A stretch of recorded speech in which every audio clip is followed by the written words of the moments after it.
Demon City Shinjuku is the most disappointing thing since my son. When I tend to watch anything...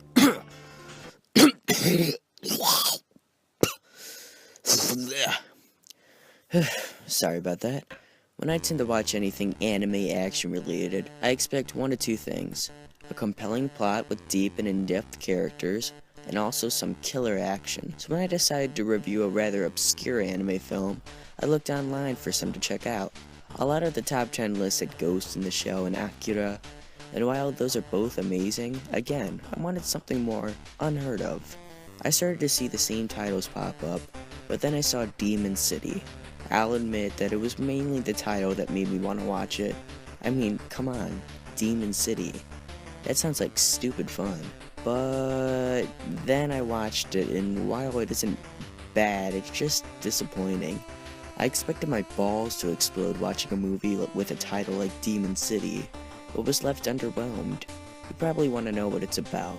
Well, 10 years ago, Gennaruchiro, P.S. I'm totally gonna butcher these names, a master of the art of Nempo, some sort of magic sword thing, I don't know. He was squaring off against his old friend Rebi Rai.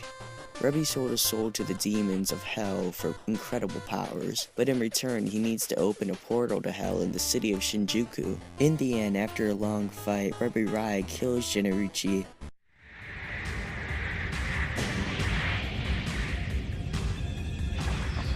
Huh?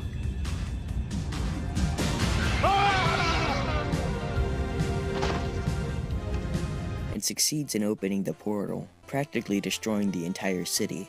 Skip ahead to current times where the world president is attacked by Rebi Rai and has a curse put on him. What Rebi doesn't know is that Gennaruchi had a son named Kaiyoa, who inherited many of his father's Nempo skills, but is still in no way as well as his father was. His father's old mentor tries to convince Kaiyoa to travel through Shinjuku, find Rebi Rai, and put an end to the madness. Kaiyoa disagrees and walks away, but changes his mind when he meets the president's hot daughter, Sayaka, and agrees to go with her and save the world. And the rest of the movie is just a hodgepodge of bland action under development. The action was just so meh in this, I didn't get it. Fighting huge demon monsters should practically draw itself, but it seemed to lack originality and acted more like an action scene from a metacore anime rather than a feature-length film.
But so what? Tons of anime have crappy action.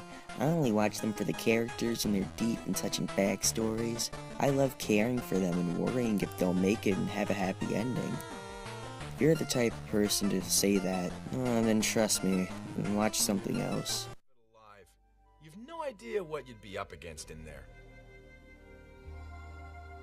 I know there'll be great danger, but I'm prepared to face them. Are you? Yes. You'd face death? Yes.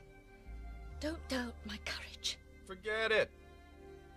I know you want to help your father, but getting yourself killed won't do it. Don't you have the courage to sacrifice your life to save the world? That's beside the point. Guts isn't gonna be enough. Sorry. Well then, I'm sorry I asked you. They tried so little to make you care for anyone in this movie. You practically learn nothing about the characters. They're flat and boring.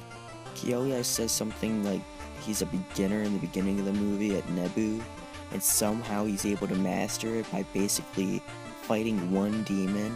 Just one fight, he masters it, and it's never explained. He's just your typical 80s action hero. He could do everything.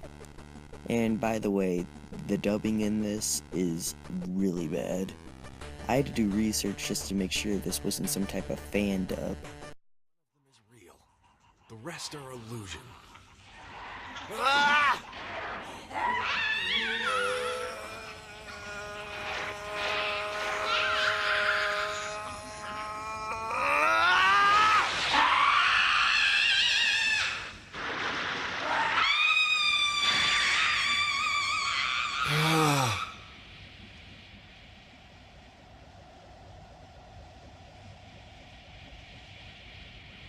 Guys, in the end, this is just really an hour and a half of sub-decent animation, little to no plot with a very uneventful ending.